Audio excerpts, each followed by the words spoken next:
tayong play na gagawin na madali likuran.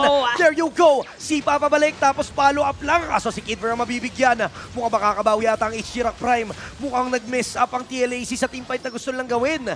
Meron pa bang time para makagawa sila ng panibagong play? Dahil nandyan pa rin naman si Yuk Easy. Maaring rumekta sa may bandang likuran. At yun nga ata ang gagawin nila. Tatapusin nila yung game. They will go for the base lock. Si Cyprus lang ang tumatao dito. Mukhang magbe-base. Aabutin ba ng base lock? Nako po, hindi. Successfully defended dito ni Cyprus kasama si Dre Cutie. And dalawa ang tumba mula sa TLAC. Mukhang makakambak pa ang HG Rock Prime. Ito na ata yung moment na hinihintay ng ating HG Rock Prime. Despite that attempt sa backdoor strategy, survive ng ating mga Rocks dahil napitas na lang yung dalawang miyembro coming in from our Team Liquid Kuroro. Academy. Pero it seems like naamba dito si Kuroro. Magsisteal ba kaya sa ating Lord? Uy, bagay na napwestuhan niya yun. Medyo low na yung Lord.